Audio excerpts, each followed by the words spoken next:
From a family of 5 to now 7, God blessed us with a very special person adopted into the family, an extra big brother and son. This short documentary will focus on the life of my adopted big brother. Behind his smiles and sense of humor lies a broken story. This is Philly. My name is Filimoni Tushakavu. I'm 34 years of age. I'm from Goma in Tailevu, maternal links in Goma in Tailevu. I was brought up in a Christian family of 3. So when I said 3, that means I'm the only child in the family, and the only boy of both of my parents. My mom is a housekeeper at the University of the South Pacific, while my dad is a singer at the pub and nightclubs. So as you can see, it wasn't an easy journey as I think it would be. But my grandmother brought me up from birth till when I was in class 8. So class 8, that was way back in the village. So when I say in the village, that means all funs and games with other children. So it was fun, and it was fun staying in the village. So from class 1 to class 8, that's when my grandmom passed away. So it wasn't an easy journey for me, because I always get close to my grandmom, because she's the one who raised me up.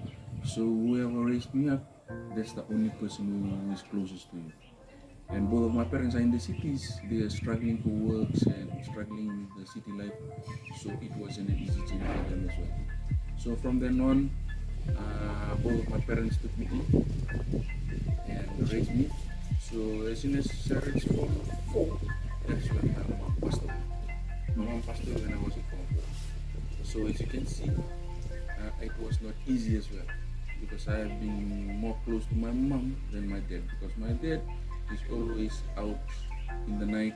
My mom is always working in the daytime and come back and stay with me from night till the next day.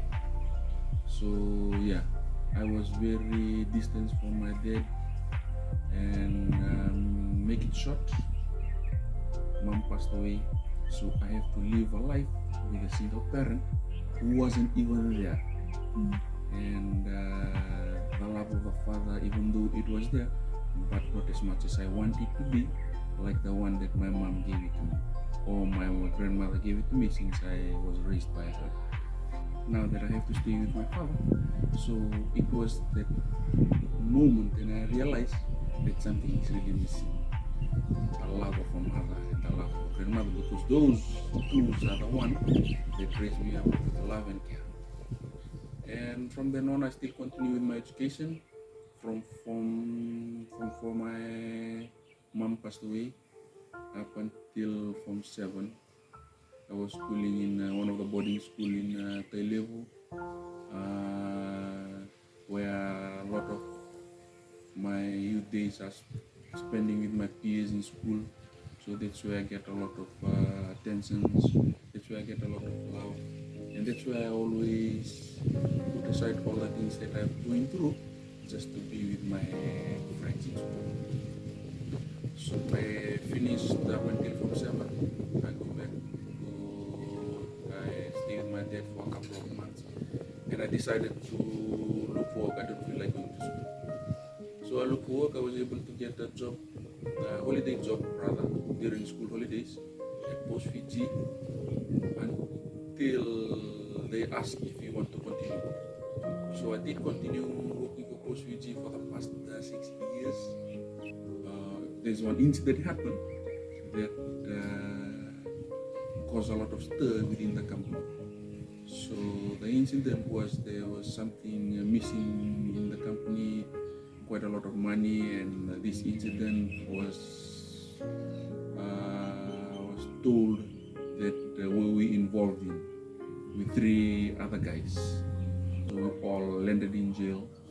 So from then on, I realized that there is no one else there. Yes, I ended up in jail. So from then, I think God was trying to teach me a lessons so that I was able to turn back and go back to Him. And that's one place where He molded me to be in prison. And while I was in prison, He molded me. He was there all along. There was no family who came to visit me, but I was happy that there are others who encourage me so that I can turn back and be with Him again. One of the things I did in school was being rugby referees, and we are the one who piloted that project, being a rugby referees. For me, my family doesn't even know that I have a level 1 and level 2 certificate of being a rugby referee. In prison too, that's when my father died. So when I heard my father died, I don't know what else to do, because he's the only one. When I'm coming out of prison, he's the only one that I'll be with him when I came back. But no one is there, so I asked the authorities if I can bury him in the same prison, in the same cemetery. So asked the authorities, and they gave the green light if I would be able to attend his funeral. So I attended his funeral, and I told the prison officers if I can dug his own grave. Imagine, while you're there, and you have to dug his own grave. Oh boy, I tell you, it was not an easy decision as well. It was not easy to do it, because you were there and you dug his own grave. Even though my mother passed away, grandmother, everyone who loved me, who was supposed to be there but wasn't there, but all gone to be part of it, and all gone to be with the Lord. And now my dad later became. So I was there, dug his own grave. I buried him. Before we buried him, I went to attend his funeral at his place in Lami. I saw all my family and friends over there. They not as much as welcome as I would love it to be, but I did went and be part of the ceremony, be part of everything. Came back and buried my dad. From there, I continued to go back to prison and stay there until my last day. Last day, I came back home. I don't know where to go, but the only place I know I could be loved and be safe is in the church. So that's where I came and roam around in the church. So during practice like this, I was part of the youth group. That's when the time I met Sukli. So inspiration. She inspired me, and what she did was she asked me, "What happened to you? Every time you came to church for practice, I only see one pair of clothes with you. Only one pair of clothes." So that's why I could share my story with her. So I shared my story with her, and she said, "Today you are coming home. Today you are coming home with me. And it's hard to go there. It's hard to go and be part of the family, because I don't know what will be their thinking, because they don't know me personally." And she said, "It's time for you to come home. Come and be part of the family. Come, eat, sleep, bath, change your clothes, everything."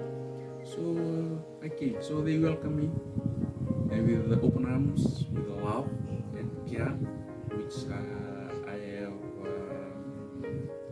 lost for a long time, that I was able to get that back because of the decision I made, that only God can bring back all those love and care. So from then on, I saw Leo was still in school, and Billy was in school, and Nia was in school. So they inspired me to go back and continue my education. So I did continue my education. with doing film and television, media and journalism at Fiji National University for 3 years. I graduated with flying colors. While I was at school, I was given a project. The project was to at least make a 2-minute or 3 minutes video or anything. But at that time, if you have seen this particular video on YouTube, it's called Atiake Lambasa. The Lambasa song, the crab song, yeah, that's me, the one who's dancing there. You can see me now, I am chubby and fat. That time I was like skinny, serangan sasa broom. Yeah. अरे काहे इतना सोचता काहे इतना डरता चल चली जाए और कौन सी का बोलती तू अरे का मैं बोलूं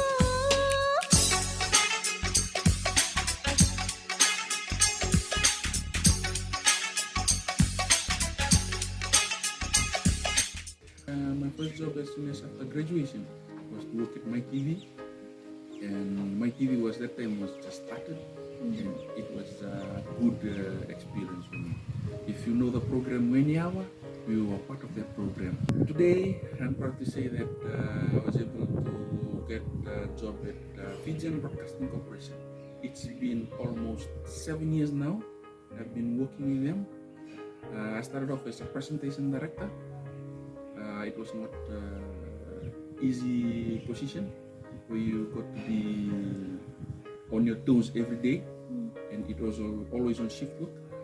And now, for after 3-4 years, I was promoted as a senior presentation director, which is what I am, and I'm proud to be today at the Fijian Broadcasting Corporation.